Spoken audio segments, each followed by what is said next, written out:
Okay, so what I want to basically talk about and open the floor up, hopefully for time for discussion if we get a chance, is just where do you think we live? What world do you occupy? Because it's not necessarily the one that the flatland out there tells you that you live in. And that's really the essence of what I want to sort of talk about. And I want to do it through the lens of astrology, looking at what is this beast called astrology, or this wonderful magical thing called astrology, and does it belong to a ordered cosmological perspective, worldview, or is it a creature of chaos? And obviously my argument is going to be leaning towards the chaos. Let's just look at cosmos. And I think it's important to define cosmos. And let's look at it from the beginning up to the current day. The Greek cosmos, as you know, I mean, Plato, he gives us our definition that becomes the starting point for cosmos. And the quote here from Georgius is, the cosmos has a partnership and friendship, orderliness, self-control and justice, hold together heaven and earth, gods and man. And that's why we call this universe a world order, cosmos, my friend, and not an undisciplined world disorder. So he immediately is laying down the fact that cosmos is, of course, an extension of the divine mind. It's perfectly rational, order and feasible, and we can actually comprehend it and understand it. And of course, that's the foundation stone for science. From that point onwards, that becomes the foundation stone.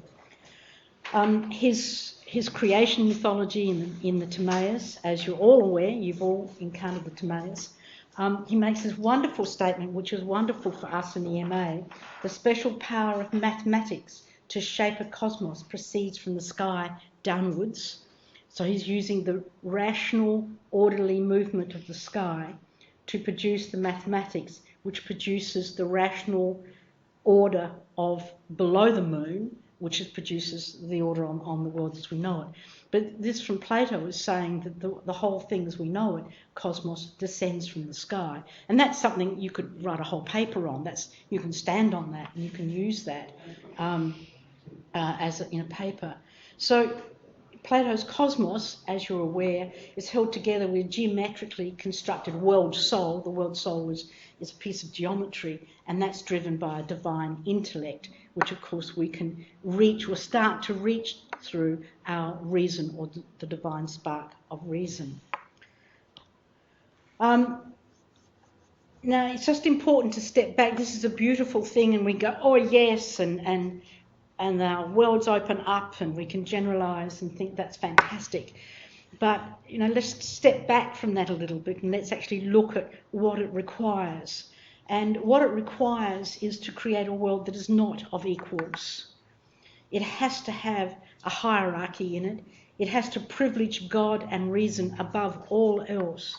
God is the ultimate privileged position, followed extremely rapidly by reason, and if you're good enough of reason, you might even be able to start to claim some godliness.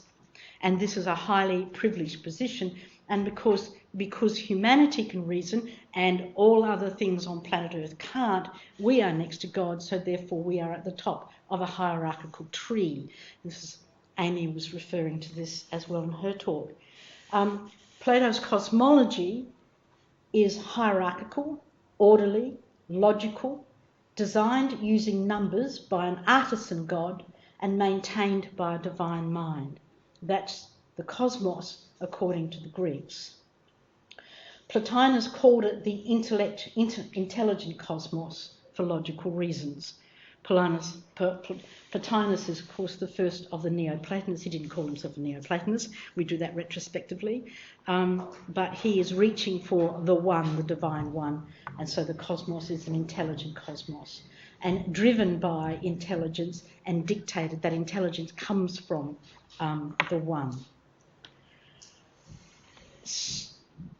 This was challenged. Indeed, Heraclitus, before all of this dialogue, challenged it to begin with. He didn't challenge it because it hadn't happened in his time. but he laid out other forms of cosmology or ontologies. In recent times, and this is not the Eliade, I've used Eliade because you would be familiar with Eliade at different stages of the MA, but he sort of shoots a barb at this, and he points out that for him, and he's talking about modern people now, in Latour's use of that word modern, the sense of the moderns, the universe does not properly constitute a cosmos. So he's actually challenging this idea of cosmos is not right. He wants cosmos to mean something else. And he sees cosmos as a living, articulated unity. And he says what the moderns have is simply the sum of material resources and the physical energies of the planet.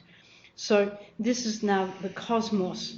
Eliade is challenging that the word cosmos and the universe as we know it has been reduced to objects rather than the relationship between the objects, which is also just linking in nicely with Amy's thinking. And he said that a better form of cosmos was to actually have this idea of a living unity, becoming rather than being. Now, he didn't really win the day, and there is a tendency now, well, on one level you could say he did win the day, because there's a tendency now to use the word cosmos to embrace almost anything, and we do this in the MA. We definitely do it in the RCC module. We have to allow the students the room to do weird things, right? Putting it quite simply. But we use the word cosmos to include the entire living world and to encompass any ideology about that living world or any approach to it as a personal cosmology. But a point that I'd like to make and share with you is I think by overgeneralizing the word cosmos, we therefore silence all other voices. And it's a little bit like in the 60s and the 70s when the masculine pronoun was used exclusively. And everybody thought, well, that's all right, isn't it? And women didn't mind. But as soon as you actually get it and you think, well, actually women exist on this planet as well, then you realise that the exclusive use of a masculine pronoun that was in the English world is a denial of the existence of something else. So, sorry, I get a little bit wound up. That's why I'm sitting down. Right? But I'm just sort of flagging with you that the excessive use of the word cosmos and the generalising of it does mean that we can become totally blind to any other form of ontology. So, if we step back a little bit, back into the classical period again, and you'd all be familiar with this from the introductory module, there is, of course, other ontologies. There is the sympatheia, which is coming from the notion of chaosmos, which I'll lead you to shortly. You're familiar with sympatheia. It begins as a Stoic concept, but I should say, no, it doesn't begin then. It's articulated in the Stoic literature and are used as the force that connects the whole world, and it's considered divine in its own right. God didn't exist in the Stoic model. God was becoming. There was no such thing as a God that was being or being. God was becoming, and the ethical weight on the individual was to actually live the best life you could, so that you could contribute to the becoming of God. It's a very different model. So the divine is in everything: the computer, the notes, it's through everything. This is the essence of the Stoic worldview. And this idea of the sympatheia was incorporated into the cosmology, in inverted commas, of the classical world, so that the whole world, nature, God, God's divine, etc., organic and inorganic, were all combined in this sense of relationship, becoming rather than being. And it's a constant feedback loop, because this is actually in the contemporary world, this is actually now a definition of chaos, where chaos is where you actually have a very thickly embedded feedback loops, where everything is feeding back on everything else. And as soon as you have something which is subject to feedback and responds to feedback and will give feedback to others, Indeed, as soon as you do that for more than 3 billiard balls on a table, you actually enter into the realm of chaos. That it's called the three bodies problem that Newton discovers all the laws and said, however, they're so insignificant. Look at this. We can't even solve 3 orbiting bodies. So we get the idea that this interlinkness, rich feedback loop, comes, or nowadays belongs in a more chaotic model which produces emergentism, which produces spontaneous order without an artisan God, without a creator, without an artisan drawing it. You've all seen examples of that just with fractals. So new order spontaneously emerges. But I want to link this into astrology. And what we get first of all is we get cosmos being privileged because it's ordered and it's rational, and the chaosmos, which is the void, the super rich, pregnant but non-gendered void, is the place where order crawls out of. When that emergence of order comes out of our creation mythology, the order has to fought to be released, or crawls from, or has to go through force or bloodshed or mayhem, killing Tiamat or Cain and Abel, or whatever the story you want, to actually get a creation myth that actually has got tension and bloodshed and order. Eliade called these blood-drenched cosmologies. We've tripped over these before. So therefore, the place where the order comes from, which seems so hard won, becomes the negative place. So chaos becomes this negative non-place. And indeed, it held that idea of a negative non-place right through to the 20th century, until eventually we start to actually get the idea of chaos coming through as a creative place. Chaosmos, which is a word which captures the ontological force of chaos, was a word also coined by James Joyce, the author, when in Finnegan's Wake, which is challenging to read but most insightful. He uses the principle of chaosmos in one of his characters. And in the literary critique of that, we actually get this commentary that suddenly everything becomes richer and deeper and more organic and more lifelike. To that point, following on from James Joyce, the chaosmos, or that idea of just letting a big feedback loop happen and going with whatever direction it's taking, has entered into literature and music and quite a lot of other discourses around as a way of creation. And indeed, we could segue here and have another whole lecture on how you cannot create without this. Every time you go through and you're trying to write a paper, Nick was just talking about this a second ago, he had to sleep on something and he woke up with a clearer idea. You know, you work on it and it's hard, you can't get it, but you just keep adding things on. That's enriching the supersaturated solution. And then finally, something happens, an order, well, we hope, an order emerges, and then you know you've got it. You can work on that. You can be the artisan on the order that has created.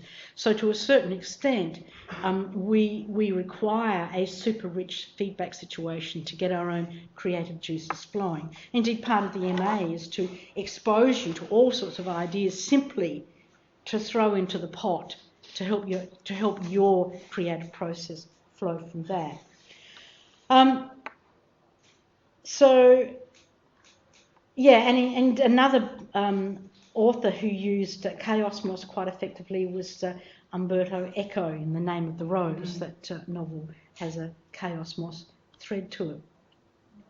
So if we look at chaosmos, we've looked at the Greek idea of cosmos. If we look at chaosmos coming from James Joyce, other authors, Eco, and in music, etc., if we look at that, what we actually get, it can be defined as a multiple without definition or distinction. It's cyclic, but not the return of the same. It's like waves on a beach. They all are the same, but every single one is different. So cyclic, but not the return of the same. It's indifferent to scale or form. And what I mean by that is a cauliflower looks like a horsehead nebula. We call it a horsehead nebula because it looks like a horse head. Shapes have the same appearance indifferent to scale. So scale indifferent, repetitious, cyclic, but never the same occurring again. So this is a feature of the creative energy that comes out of the void. And it has a meta-stability that you can't predict what's going to happen at any one stage, but you know a pattern and order will be there. So it's a type of stability which is buried in the void, but is totally defies reason in terms of its precise predictability. Then the potential of the void to create is produced by its impregnation with a web of connectivity which binds all to everything, which of course is a Stoic model of sympatheia. So we've just come full circle back to the Stoic model.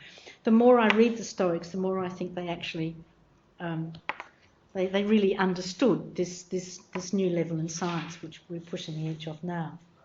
So what is it like if we live in chaosmos? Because it's starting to be accepted that we live in a super rich environment. We're all subject to feedback and we all react to that feedback, and our reactions contribute then to the feedback to everybody else.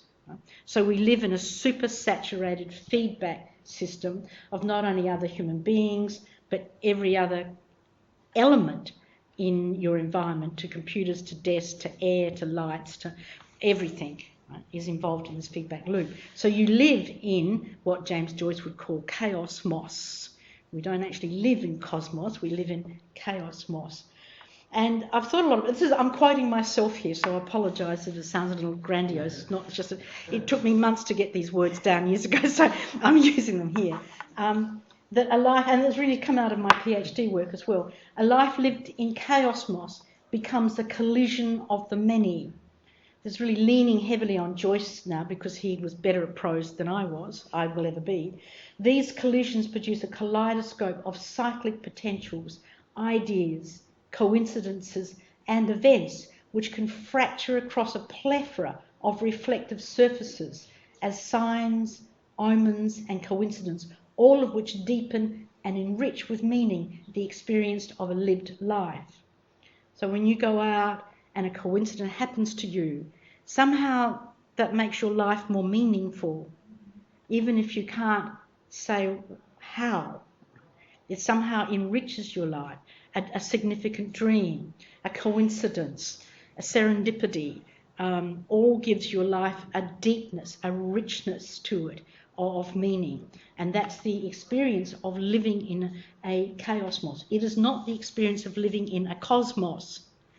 Because in a cosmos, everything is rational. Everything should be absolutely understandable and you should be able to see the causality of everything. But you can't sometimes see the causality of a weird dream which comes true the next day. I mean, the weirdest thing I ever had happen to me, I mean, I've had lots of weird things, but I remember one time I dreamt all night about a platypus. And the next day I'm out and about, and then suddenly there's this huge outcry that a platypus has been killed on a road. This is obviously in Australia, which is horrible because that's a tragedy because they're such a protected animal. And I thought my platypus dream had no meaning for me personally. I simply picked it up out of the ether. How did I do that? I've got no idea. But my story is not unique, but it's a story of living in a chaosmos. And I'm sure all of you have got all these sorts of stories in your life.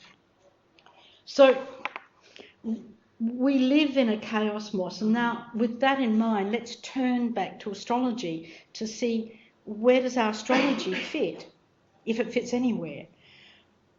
Claudius Ptolemy was a Stoic, so when he didn't create astrology, but when he structured it, turned it from the visual astrology of the Chaldeans into he rationalised it with number.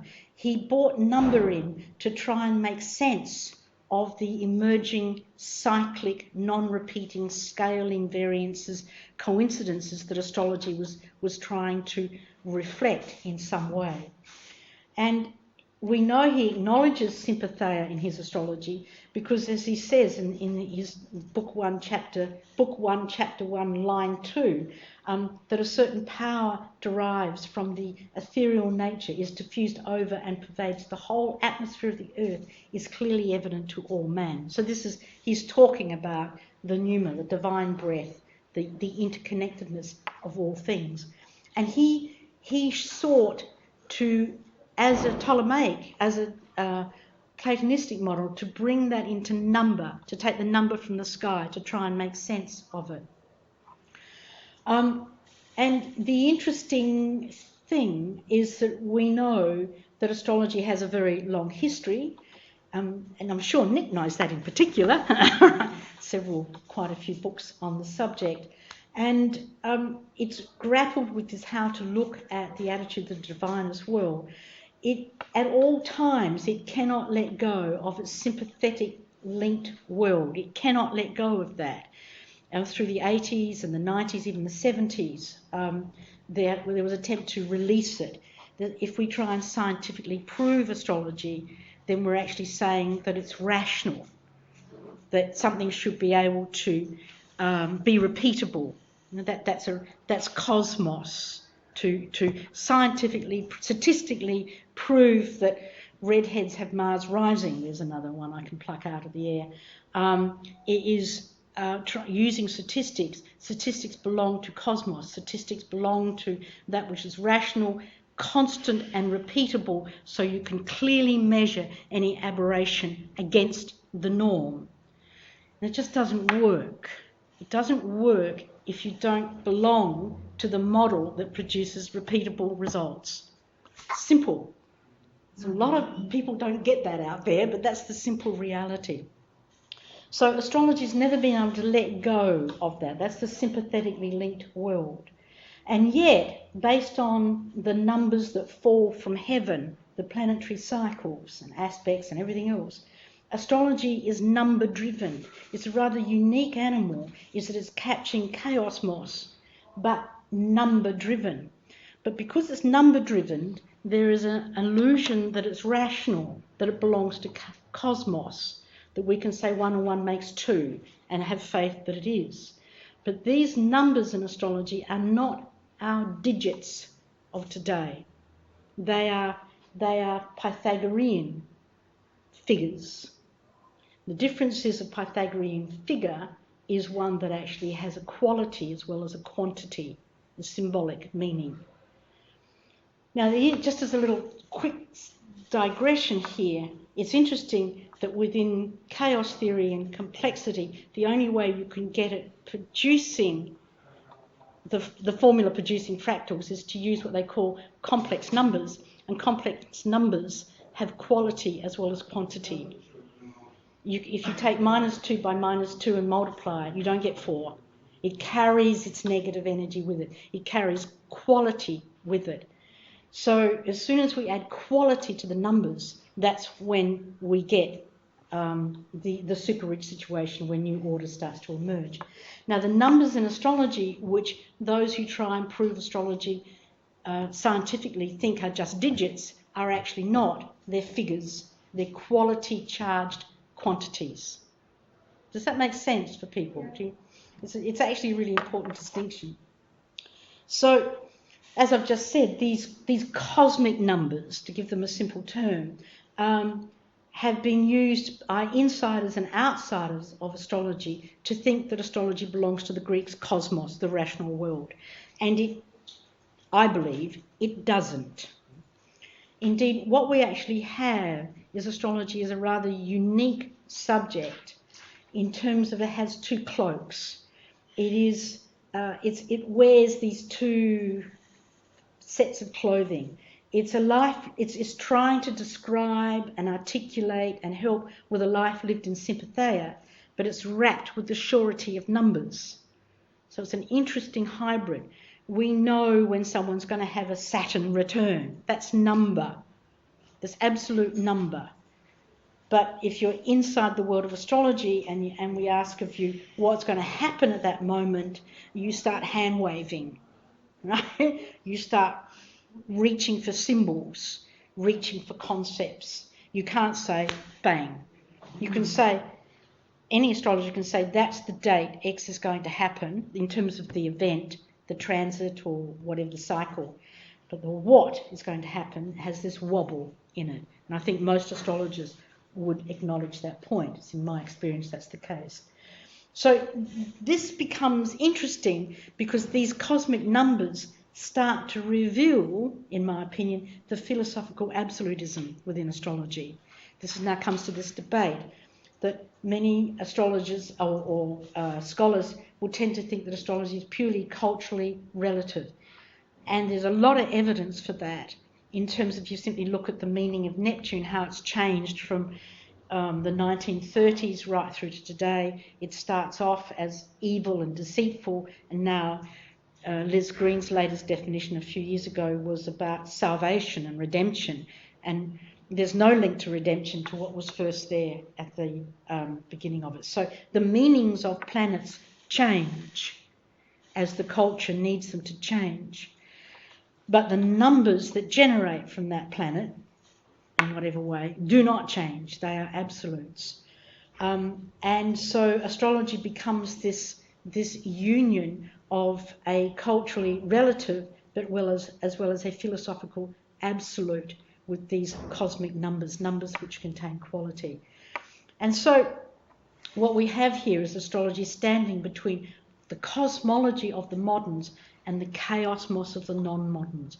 It's trying to be a bridge, an interface.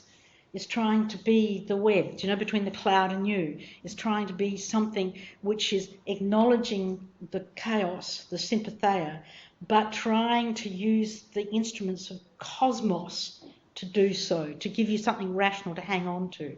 So it's this wobble thing in the middle between the rational and the organic life, which is in chaosmos. And it becomes a tool or an instrument, and has been so since its first inception in the Fertile Crescent. So my conclusion is that astrology, when defined by its absolute elements, is an attempt to domesticate the chaosmic phenomena of sympatheia. And I think that's my definition of astrology, is an attempt to bring a rational view to how to live in a chaotic world where you are living in sympathy. So an example of that, what an astrologer will do when they have the meaningful coincidence, which gives their life meaning, they may often look to their chart or the horoscope to see of an event that might be happening there, and that gives them, if there was one, right, I had Mars transiting on that day, whatever. And a lovely example of that was there was an astrologer who's now dead, unfortunately, called Jim Lewis, and he put forward the astrology of place in terms of when, as you moved around the world, how you change things in your chart. And he came down to Australia to do some lectures, and he got hit by a car and broke his leg, so he had to do the rest of his tour of Australia in crutches and in wheelchairs and plaster and everything. But he said, I was on a place where I had Mars on my ascendant. I was hit by a red car and the name of the road was Military Road. So to an astrologer, Mars represents red and it represents armies and military. So for him, his unfortunate accident became an expression of the validity of his astrology. It gave his life more meaning. He put it into context. It acted as an interface for him to understand the world that was happening around him. And that's the point I'm trying to make. So it's got absolute in terms of its numbers, but it's got cultural relativism in terms of the way it actually, the planets can shift a little in their meaning. And so here's my little ad. Jen was the editor. I'm very proud of this little book. First of all, not only brilliant editor, wonderful publishing house. Right. It was our bestseller so far this year. Oh, that's all right. Okay then, right. Thank you. And this is brilliant book, Bernadette. Thank you. Well, that was the idea of driving it there, and the advantage of that. This was my MA dissertation, and I should sort of say the opportunity to do this for it really helped develop my thinking considerably, to step it up to 30,000 words, etc., and recognise that's something that we really hope that other students can do if you get offered a chance to do this. It's a lot of work, but it enables you to take your ideas forward. Because when you finish your dissertation, that's just when your real thinking begins. It's just a big So I've got a few minutes for questions. So you may disagree with this view of life, i.e. life, we live in a chaosmos, we don't live in a cosmos. And that's the first point I'm making. My second point is astrology is the interface between our rational world, i.e. number, and the chaotic world that we actually live in. And the third point is that it's been able to do that because it does use the numbers that fall from heaven, the numbers from the sky. Yeah. Yes, Jose. Do you really... I don't really anything. No.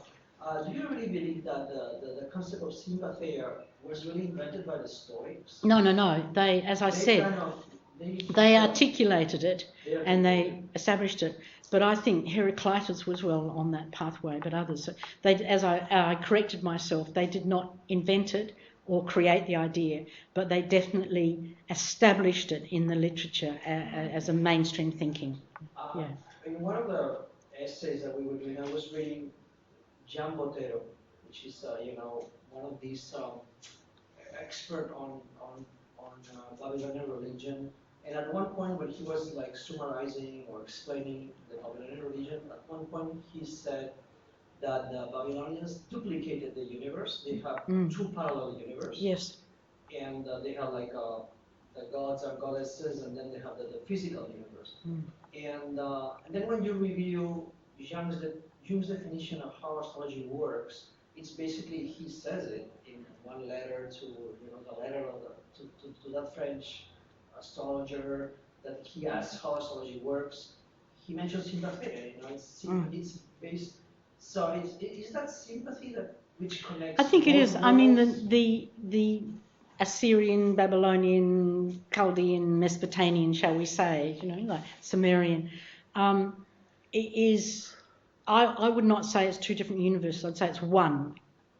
There is no separation, and we actually get lovely quotes like the Venus when it's large is the same as a pregnancy of a woman, and they see a direct relationship there. And if Venus is doing something, then the children could die in the womb. They see no separation. It is a total connection. Now, as far as I know, we don't get any statement in the corpus of, I'll call them the Assyrian, because it's all 7th century is the major stuff we know, any word that is like sympatheia. But of course we have the emerald tablets, which is the famous, which all New Agers quote, as above, so below. And it's longer than that. It's also as below, so above. So it's a total interconnected one world. I couldn't even say, Jose, if that was the origin, because I can go back much earlier in the Egyptian mode, and we see an extreme, a world absolutely wrapped in what we would call sympatheia. They would call it magical, or that the divine, the link between all things, which was the centre course of the whole world. And that's Old Kingdom, at least, back 2,500 BC, and I'm sure they didn't invent it. I think as we came into consciousness, it's there. Yeah. Jen, you wanted to? There's a complex of questions, but one of the pressing ones is about when astrology doesn't work and how that fits into what you're looking at. And what I mean by that is the kind of 80% success rate. Sometimes the chart's not on or it doesn't. Yeah.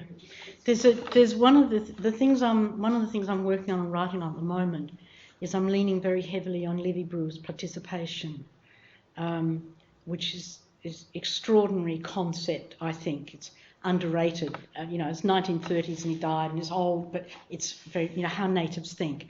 And his basic concept is the more we focus on something, the more it works. And in my experience, working with astrologers and being an astrologer, that if you let go of your astrology for a while, it steps back from you. if you, as you engage, it steps forward to meet you.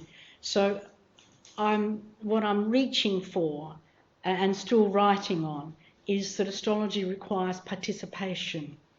And the journey of becoming an astrologer is a desire to do it, but struggling with it, not working, or whatever. And then it seems to be, it happens about 95% of astrologers, in just all the PhD work I did, is there's an epiphany happens. And that epiphany actually is when the astrology talks back or steps forward to the astrology. And then they form a relationship which is vital and alive. Now, that doesn't quite answer your question. There's still that... a concrete example that might help answer it. Okay. So you brought up Jim Lewis's work, and I love his work and work with it. I resonate with that. But when I try to look at people who I'm not connected to closely and see how they're working with his material, and it doesn't seem to... Doesn't gel. Right? It doesn't gel. And so it gels for my chart, but I can't see it gelling for their and chart. that, what you just used, that doesn't seem to speak, that's a phenomenological statement, which is very common amongst astrologers, that it's the chart is speaking to me or it's not speaking to me, you know, that type of thing. And it happens to all astrologers that sometimes they can't do it.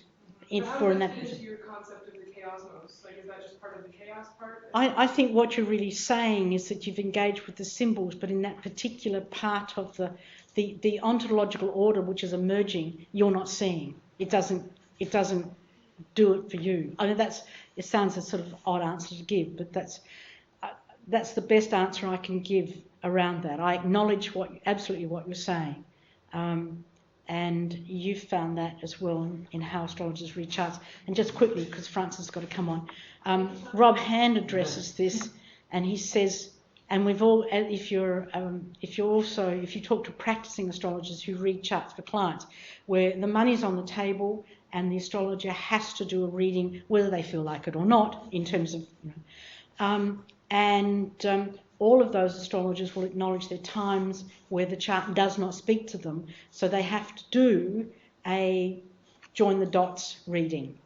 Start with the ascendant, they have to do the join the dots reading.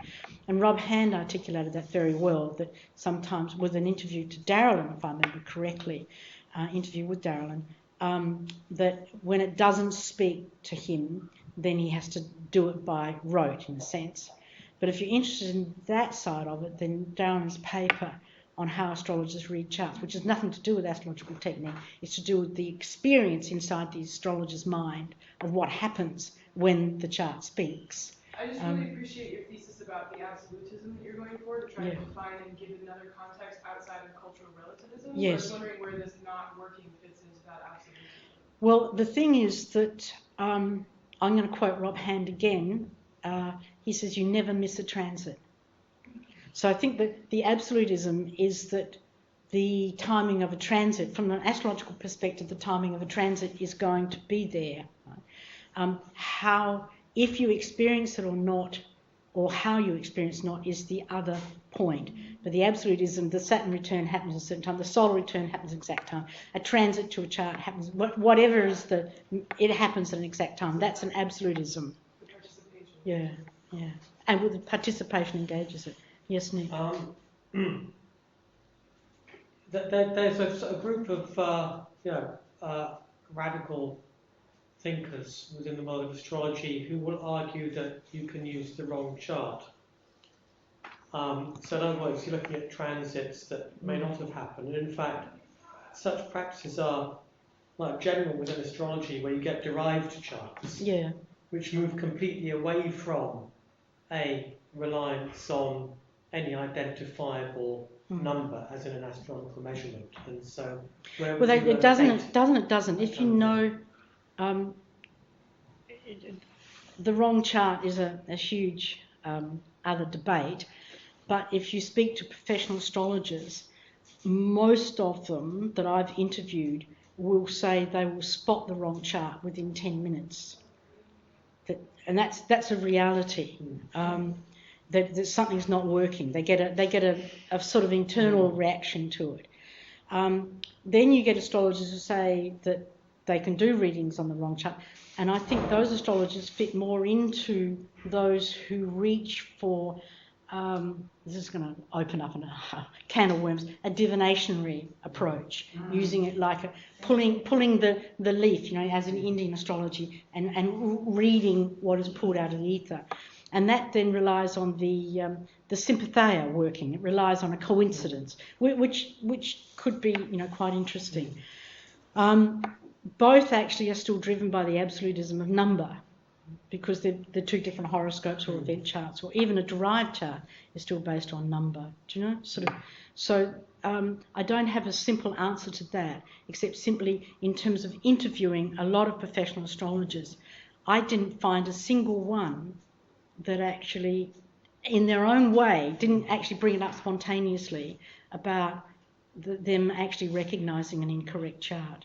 And then finding it to be so, and then, what did you say your date of birth was? Oh my God, I've got the wrong year, or and so on. And I found that interesting, that it was such a feature that astrologers were willing to talk about. One of my questions was not, what do you do with the wrong chart? It just wasn't a question, but it came up.